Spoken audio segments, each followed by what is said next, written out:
יש למרדום לכם תמירן והגוזרל מרומין עשה שלם רבי עשה שלם עלינו ועל כל ישראל מרומין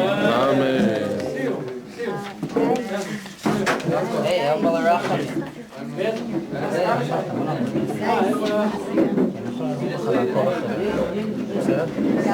לא באמת היי, בוא לרחם שואל כמה מורים אימן שאילו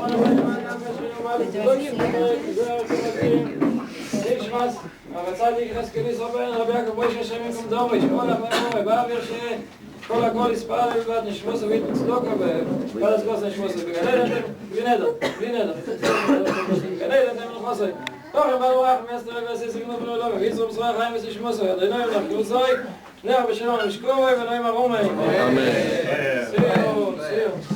If you didn't finish the Mishnayos, you can't have dessert. Please finish by dessert.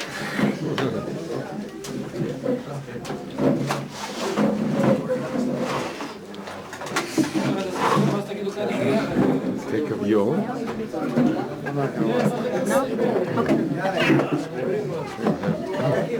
Thank you, Dr. Glassman. It's a pleasure. It's a great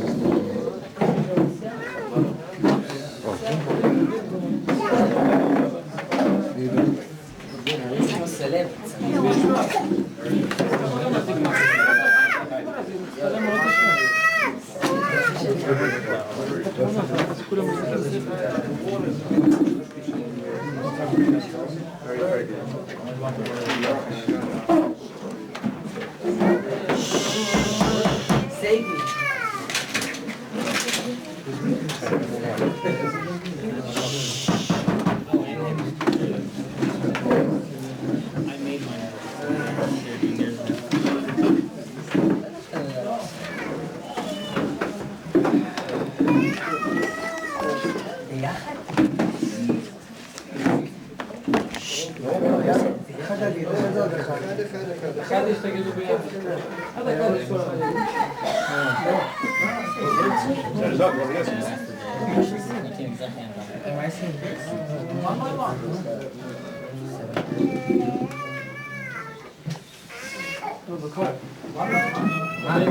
אנחנו במתח, יאללה, תגידו. להתחיל את רן הלך.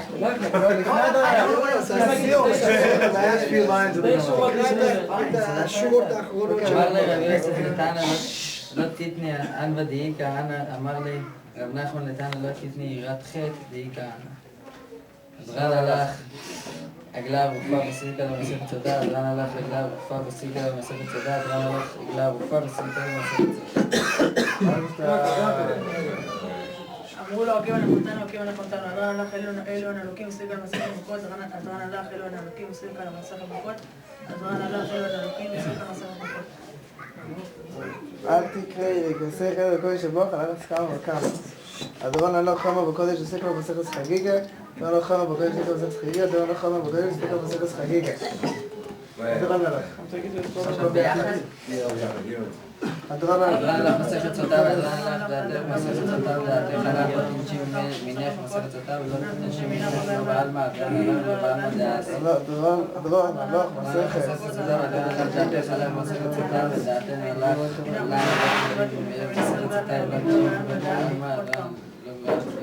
נתן הלך הסכמה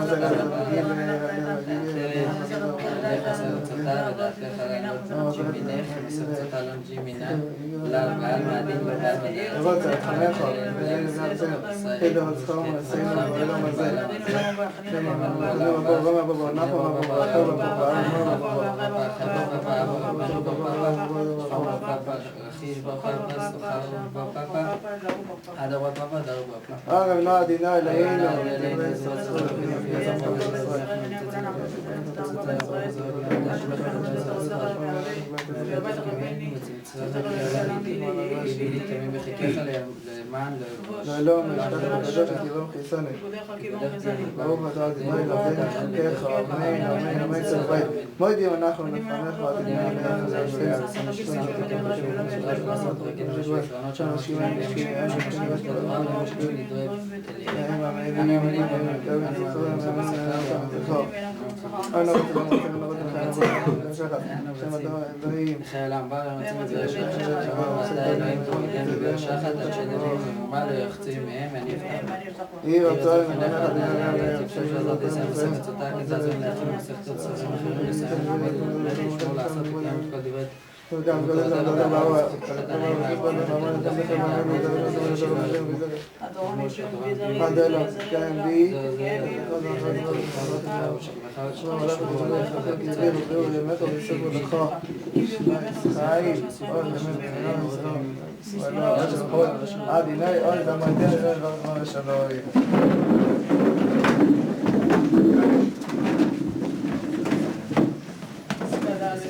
L'chaim to everybody, l'chaim l'kulam, l'chaim Shifra, l'chaim to all the kids, l'ilui nishmat, Rabbi Kadosh, Yehezkel Isser, Rabbi Yaakov Moshe. Chaim.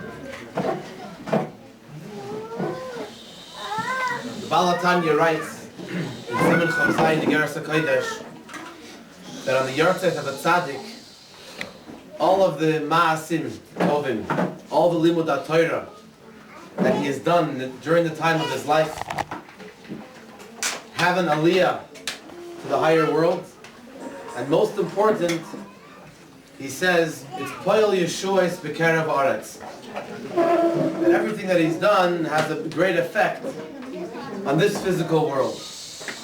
Because after all of the great masim that he's done were done here in this world. And ultimately, when Mashiach is going to come very soon, the Gili Elokus, the accomplishments of everything that we've done here, is going to be revealed down here.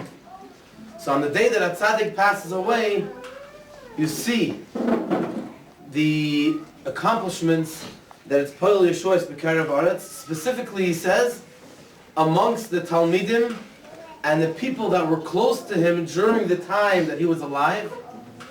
And he says a big chiddush. He says, even after he passed away, people that choose to follow in his footsteps also have a chance to receive a ha'ara, a shine from his nefesh, ruach, and neshama, from his neshama. And it's Poel Yeshuas B'Karev Aretz, and it brings a bracha for the families and Klal Yisrael. So l'chol harosh, we have to say a bracha that all of the great simcha that Uncle Chezi brought to all of us, the family and the friends, and all of the mitzvahs that he did with such an open heart, such a huge lev hazahav, should be Poel Yeshuas B'Karev Aretz, and most importantly, v'achai yiten eliboy, that all of us should continue to emulate Chazi's memory. Tomorrow, which is Monday, the day of the Yahrtzeit, Vav Shvat, is the minhag is each day to learn a part of the parsha. So tomorrow we learn from Sheni till Shlishi. And one of the interesting things, it's a short parsha, but it's a short aliyah. But one of the interesting things is that when Moshe Rabbeinu tells Am Yisrael, Al tiro, don't fear, is yatzvu ur'u es Yeshuas Hashem. They saw Paroi and the Mitzrayim coming after them, after Klal Yisrael. Don't worry, Hashem yilachem lachem va'atem tacharishum. So the famous medrash about there were 4 groups in Am Yisrael, and Moshe Rabbeinu was essentially responding to the 4 groups.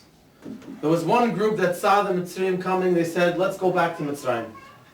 What are we doing over here? Hamebli and Kvarim b'Mitzrayim. Let's go back." Another group said, "Let's dive into Hashem." To that, Moshe Rabbeinu said, "V'atem tacharishun." To the people that said, "Let's have milchama against the Mitzrayim," Hashem yilachim lachem. And finally, there was a group of people that said that they wanted to give up Rahman al-Islam and jump into the Yam Suf.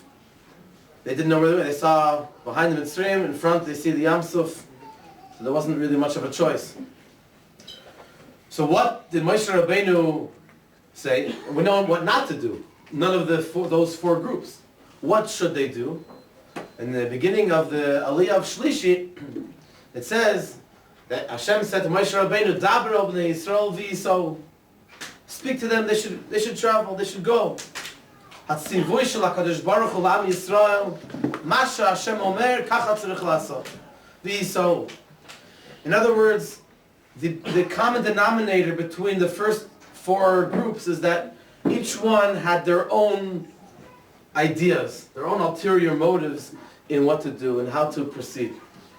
And Hashem told Moshe to tell Am Yisrael that at this time, it's a time of need. The fire is burning, we have to move.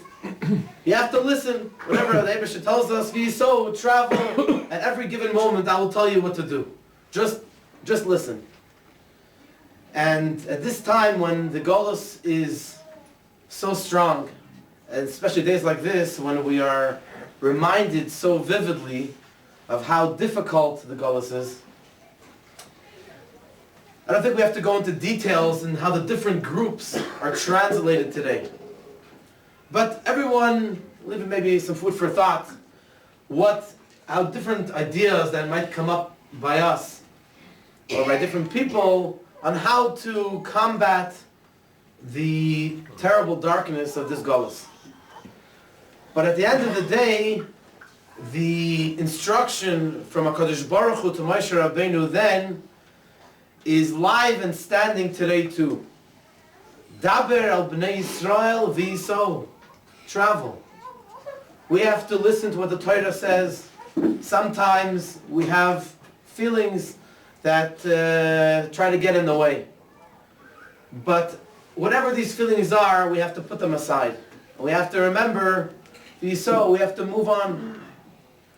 And Be'ezus Hashem, through this Hayrah, through this lesson of listening clearly to what the Torah says, to what the Rabbanim tell us to do, this is the way that we are going to go out of this galus, just like Am Yisrael went out of Mitzrayim in its time. Good, good.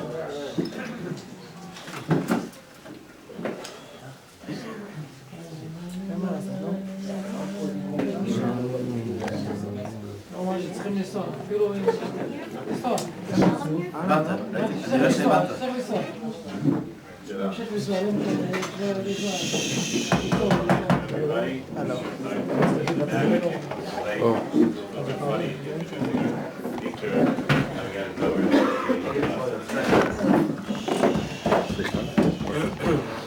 One of the yonim we're getting together at the Yahrtzeit, speaking about the qualities of the nifter, besides the aliyas neshama issue that people, which in this case might not even apply, according to many people, the person who died is a kadosh. But this Yehezkel is someone who we can learn so much from, and every year this has been the ongoing tradition, especially the more Hamish Suda that we've been having the last few years here in the house. We've been discussing, we've been talking about different attributes, and there's so many things to talk about, without even any embellishment, things that are real as a person. It's very funny because people have asked me many times over the years. I meet people and talk to me, Yehezkel, you knew Yehezkel, wow, how long do you go back? It's it's interesting that I think altogether, I just made a cheshbon this past week. I think I knew Yehezkel, the first time I ever met him, we had even a discussion, was maybe 26 months before, 2 years and 2 months before the tragedy happened. So I didn't really know him beforehand, except for he was famous, the person going through the streets saying "Bitachon lifnei ason," right? I knew of him, but we didn't have at that time a relationship. When he had called me to, it's interesting because I put in an ad I put up a sign in Boston about starting a Daf Yomi shir early in the morning. My wife had just given birth to twins, and I realized I wasn't going to sleep past 6 o'clock in the morning. And instead of just kvetching and turning over again and trying to go to sleep for 4 or 5 times, I said, why don't you do something with your time and get up and what? Get out of the house. Get out of the house. Right? My wife will handle that shift. And so I put up a sign, and I had a few people. Actually, there were 3 people who had called me, and the 4th person to call was Yehezkel. Called me about sure. Now, the truth is, I had met him once before, like a few weeks before, on the bus. Interesting. Before that, I had actually met him. I'd sat, I think, behind him in a bus, and he was talking to somebody. He was upset about something, and when Yehezkel was upset about something, everyone knew about it. And so he was making us, and I said something to him. He turned back, and he was explaining to me why whatever he was doing had to be done. I don't remember the issue, but that was like 2 weeks before. And I guess maybe I introduced myself then, and then it was 2 weeks later, so he called the number, and then afterwards we came. The shir started with 4, and eventually the shir became 1. The Daf Yomi didn't work. It wasn't a group that we could do a Daf Yomi. It wasn't a group we could do even Amid Yomi with. But it turned in from Daf Yomi to Amid Yomi. It eventually came a Seder Mishnayos, which we carried on for about 21 months. And one of the things, though, I just have to stress it again, because Motzi Shabbos, this Motzi Shabbos, I realized it's unbelievable how old you could be. 20 years old, 30 years old, 50 years old, 80 years old. The issue of time management is something. I just 1 or 2 minutes want to speak before I introduce our speaker.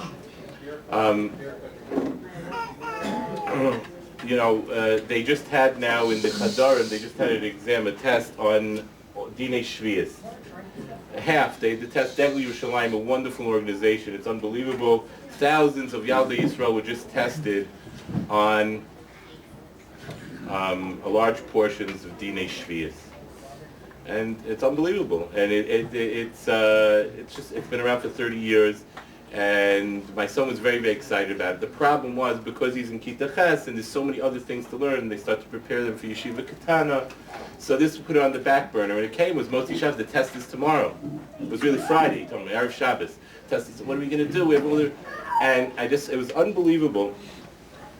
But the whole Erev Shabbos, Leil Shabbos, Motzi Shabbos, Baruch Hashem, today in the morning, got up early, we were able to finish, Baruch Hashem, prepare him for the Bechina. And I came to realize, I was thinking about the things that you can accomplish when you know how to make use of your time. Erev Shabbos and Friday night, Motzi Shabbos. And there's so much you can accomplish. And I was thinking about Yehezkel. It's unbelievable. A person, anyone knows his background, and Rabbi Dovid is a person who goes back with him from his beginnings. He could certainly tell us much more about this. But Yehezkel, it's fascinating what he was able to accomplish in such a short amount of time.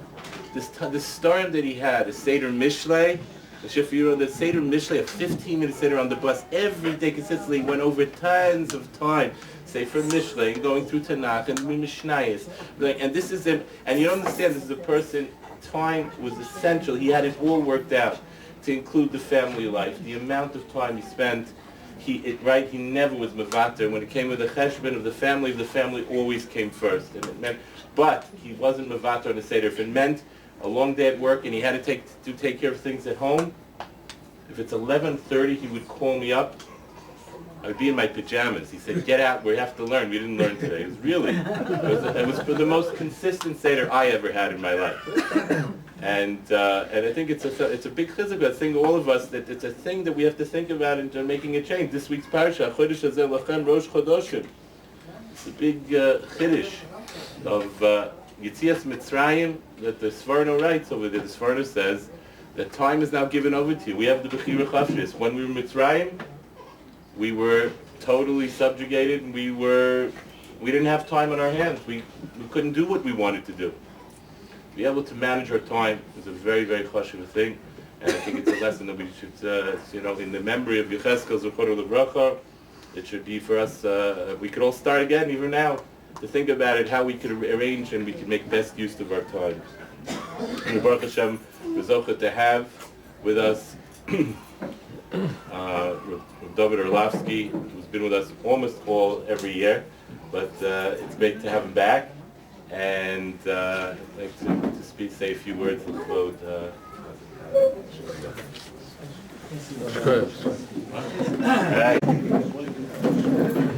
Gemara tells the story of one of the great Chazal who ascended up to Shemayim, and they said, "What did you see?" He says, "Olam hafach re'isi."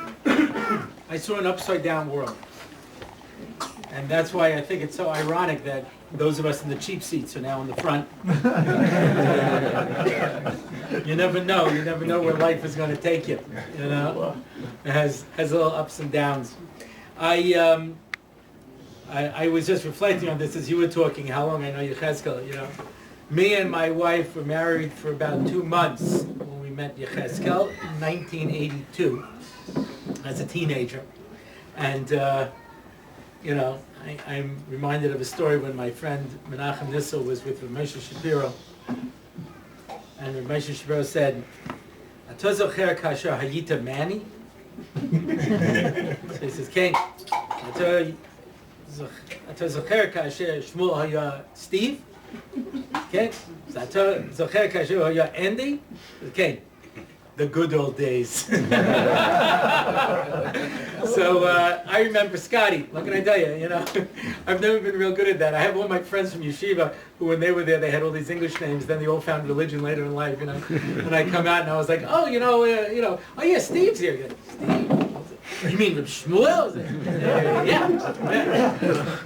I always used to love that. Reb Noach Weinberg always used to love the shock value because I was with my brother Jack. You know my brother Jack, right? He was Rosh Yeshiva Bnei Yisrael.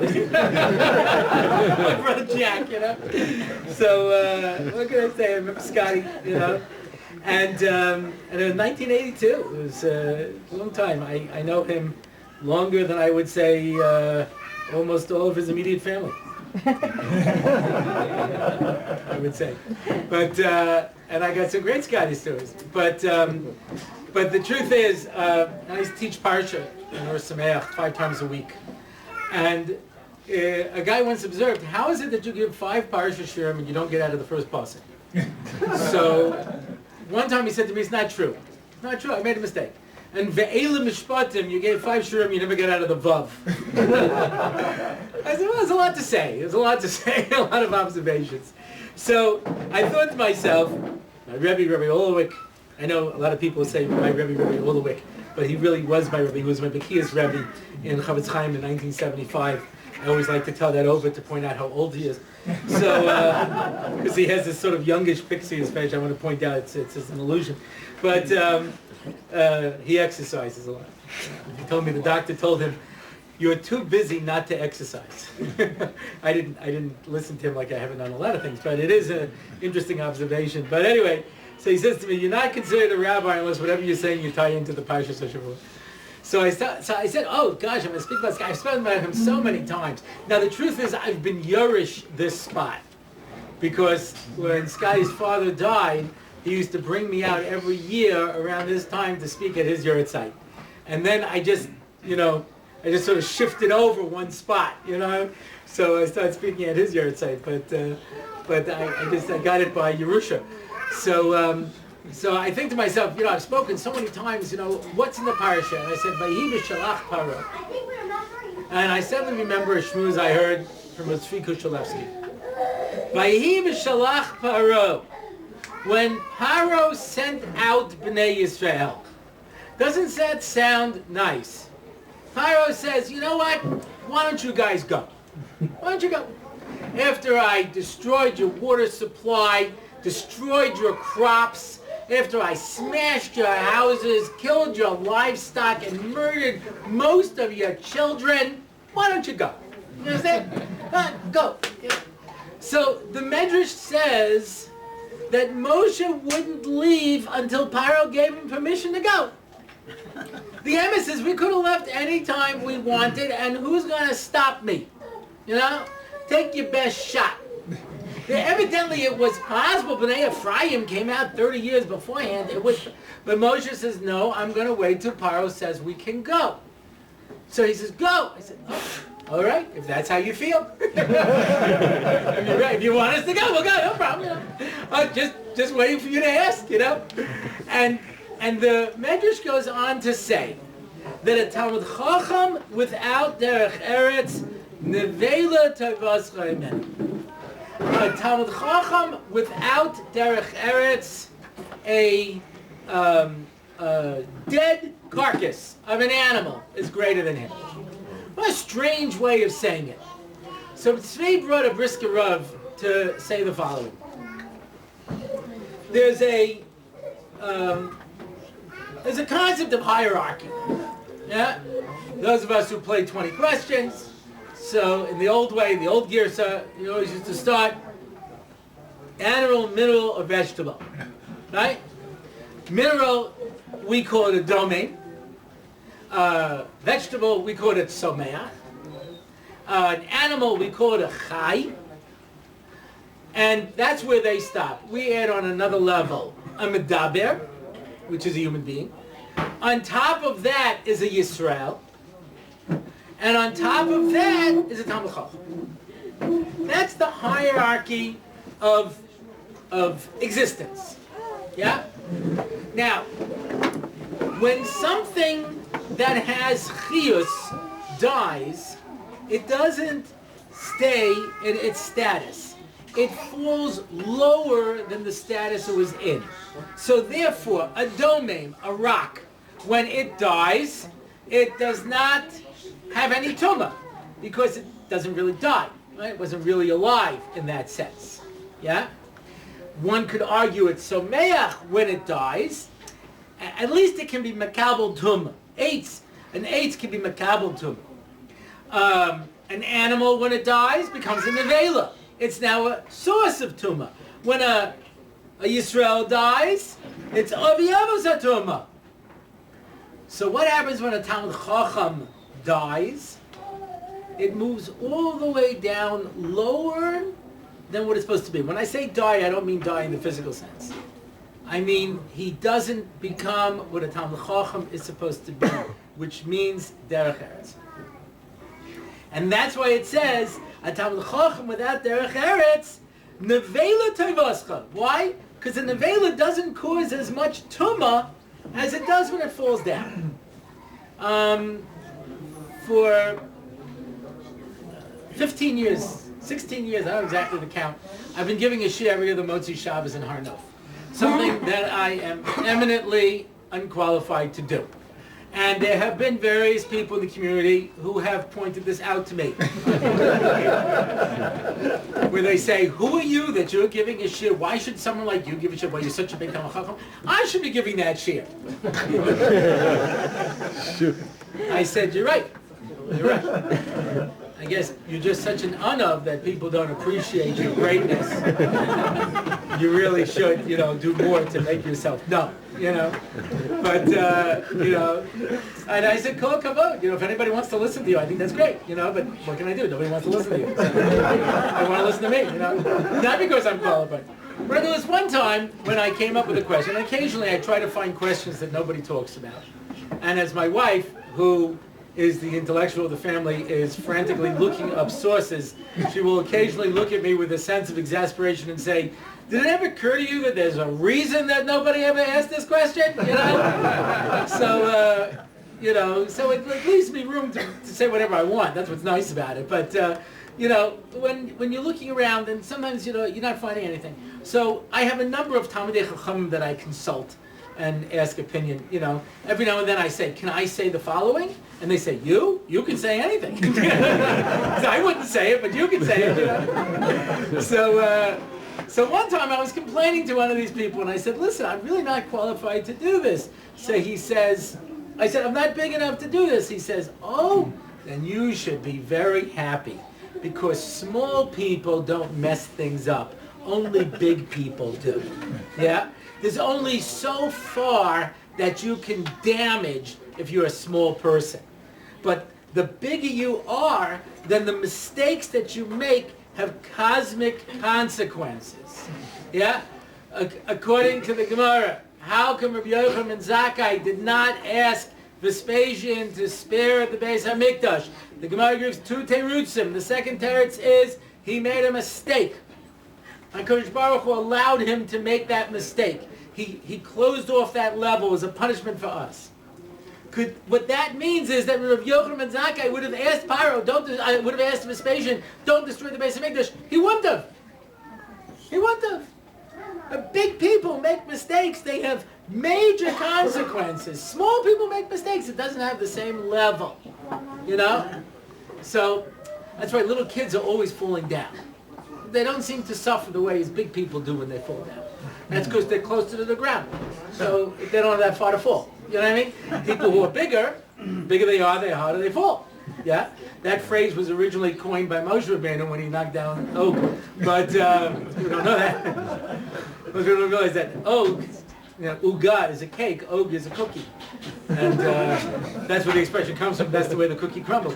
But in any event, when the bigger you are, the more damage you do. Yeah? And so you can only do so much damage. A Talmid Chacham who doesn't have Derech Eretz, the damage that he does is much worse than the Tumah of an Nevela. And therefore Moshe Rabbeinu was not going to leave without permission. Because it's not nice. It's not covered. I was thinking of this yesterday. I spoke about this idea. Yeah? The pasuk says you can't hate the Mitzri. Look, Ta'ev. You shouldn't be disgusted by the Mitzri. Because when you need a place to live, they gave you a place to live. Says Rashi, even though they took your children and drowned them in the river. But nonetheless, they wouldn't. They give you a place to live. You really want to live under those circumstances. You know what I mean? I have a nice apartment. But, we're going to come in every now and then and, murder people. Otherwise, it's a nice place. But you see that they did something good for you. So it's a derech eretz. There's a way to talk. There's a way you speak. Moshe Rabbeinu was very careful throughout how he spoke to Paro, how he approached him. And without that derech eretz, without that sense of respect, Scotty was Yehezkel. Yehezkel was always mechabed people. As Rabbi pointed out, he didn't always agree with them, you know, and sometimes quite strongly. But he had a concept of kavod abrius. The concept. I've said this in past years, but I think it bears repetition.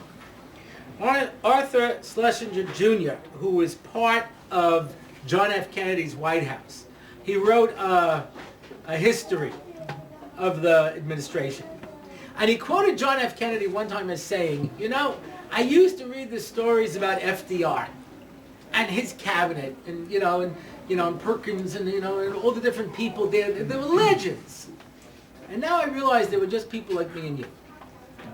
So some people may argue, okay, Arthur Schlesinger and JFK weren't just regular people either. But what he means is, we looked at these people as if they were legends. I started with an observation. Olam hafach re'isi. We don't know down here what a person's value is. We don't know what actions we do have profound consequences. Rabbi Leff asked the kasha, and he gave 3 terutzim. I told him I like the third one best. That's the only one I'm going to give you. Yeah? The famous Chazal. Yeah? If Reuven would have known that the Torah wrote that he saved Yosef, he would have carried him home to his father on his shoulders. If Aaron would have known that it said that he was Somach Beliboy when he went to see Moshe, he would have come with a band. If Boaz would have known that they pointed out that we did something special, gave Rus this meal, he would have given a Suda Shlomo HaMelech. So what does that mean? If he would have known? I mean, if he would have known. Well, we don't always realize this. I was at a bar mitzvah once, and we were davening, and I was just about to say Kriya Shema, and the video camera comes right out. Boy, did I say a Shema. For the camera. Shema!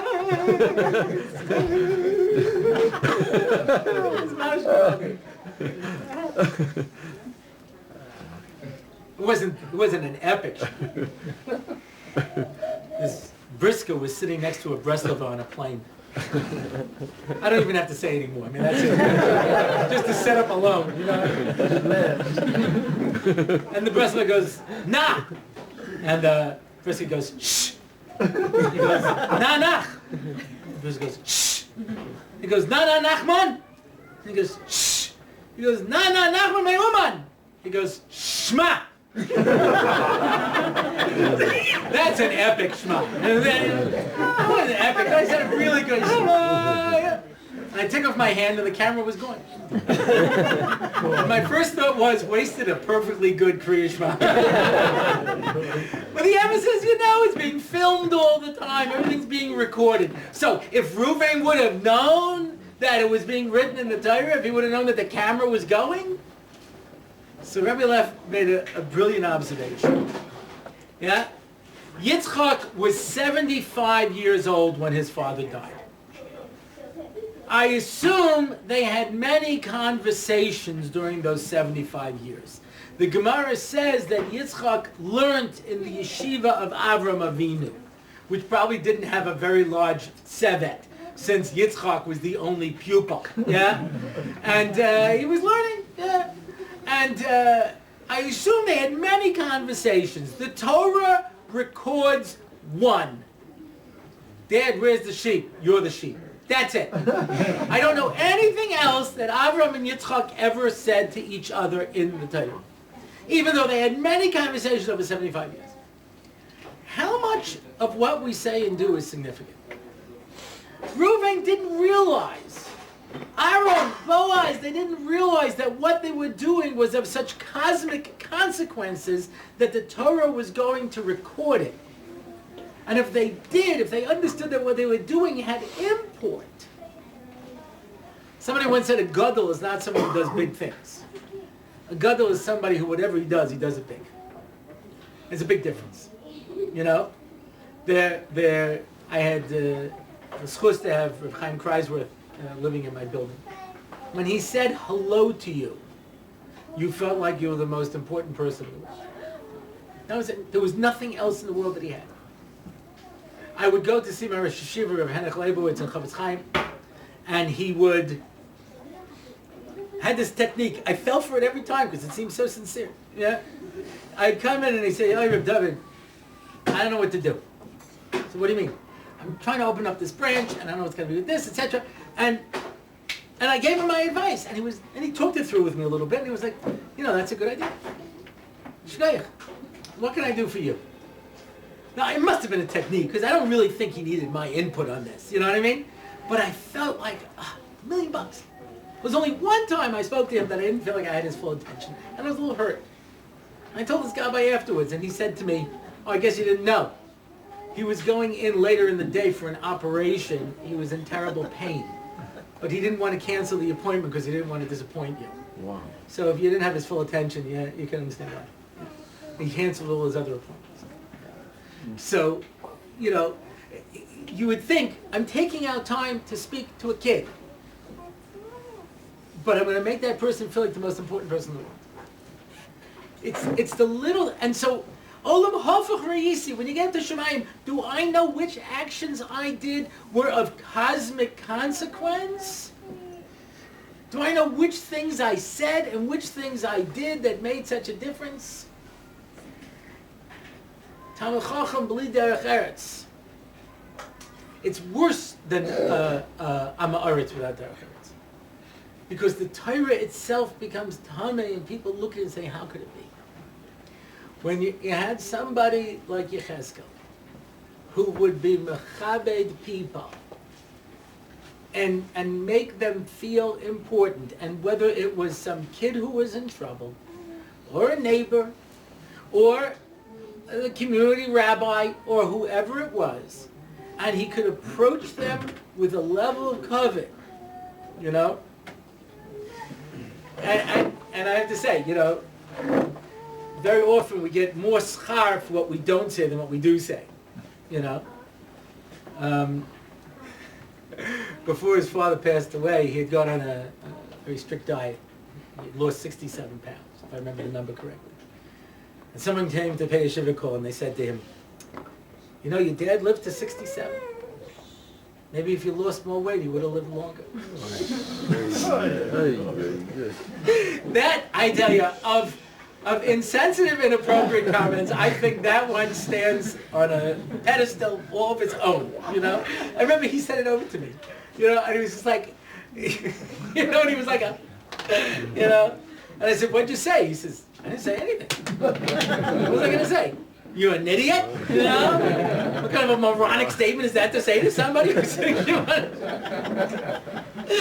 like you're responsible for his death because you didn't lose more weight? What a bizarre thing to say. So what was I going to do?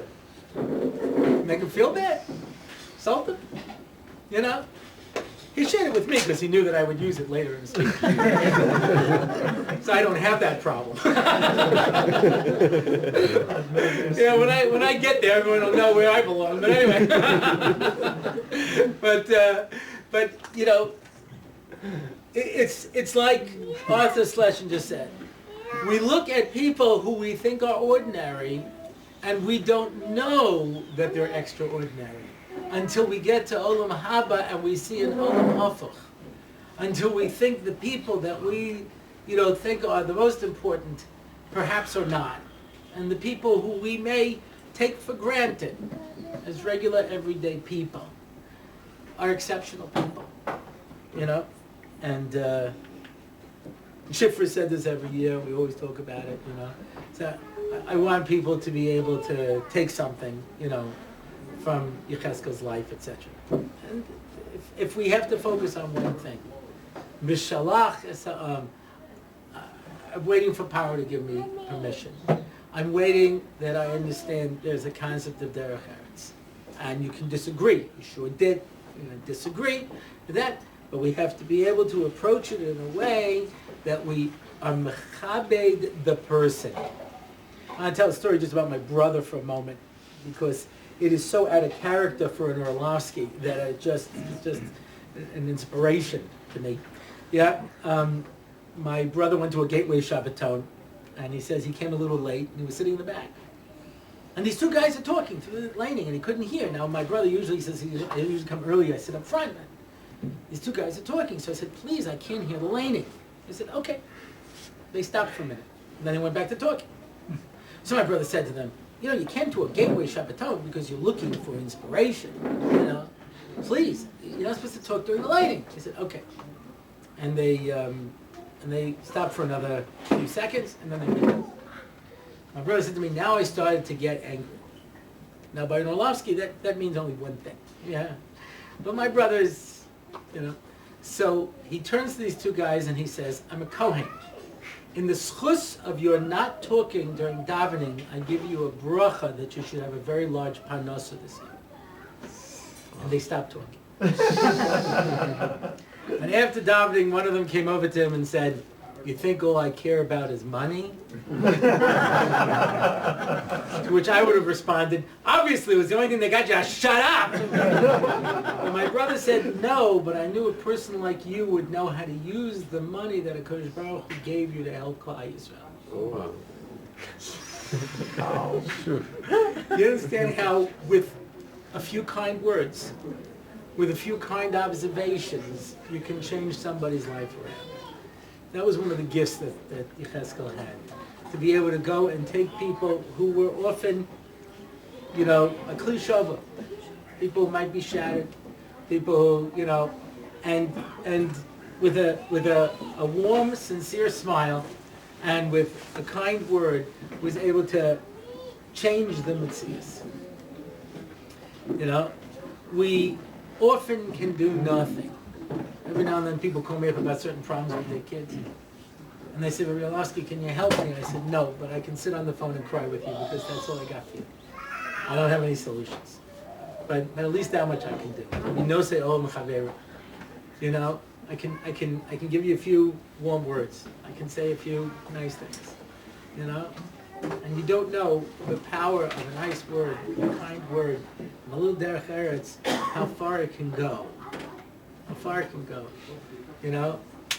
How many kids have stories of Rabbi who said terrible things to them and how it hurt them later in life. I heard a story once about a Rabbi who, he had a kid in class, and the kid said something really mechutza, really mechutza. And the Rabbi paused and looked at him and said, I asked Mechila? The kid said, for what? I must have done something really bad to you if you could talk to me that way. And I really apologize. I'll try to be better. He said, no, אני לא בסדר, לא בסדר. Look, כנראה, לא עשיתי what I'm supposed to do. I didn't do the right thing. Because if I had been treating you right, you could never have spoken to me that way. You know? It's so easy to break people. They used to say about the Altos Labatka, you know how to take somebody apart and put them back together. Today we're half as good. You know? Putting people back together, Humpty Dumpty doesn't glue back together so easily, you know? Although people are so fragile. And a kind word and a smile and a concern, you know, and little acts of kindness for which Yehezkel is so well remembered, has the ability to be able to change people's lives and to be able to change Klal Yisrael.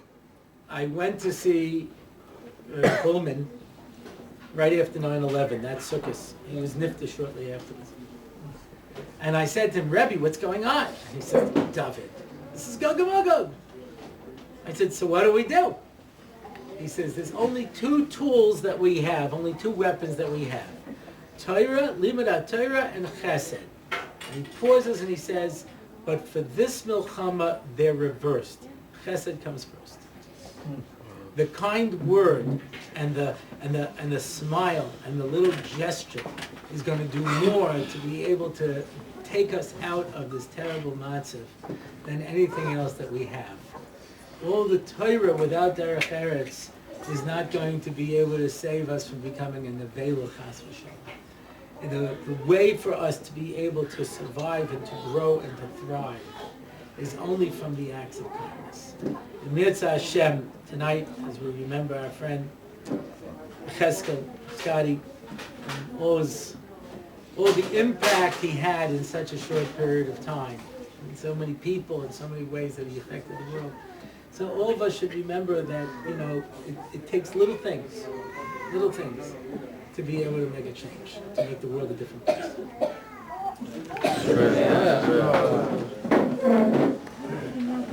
What's your name?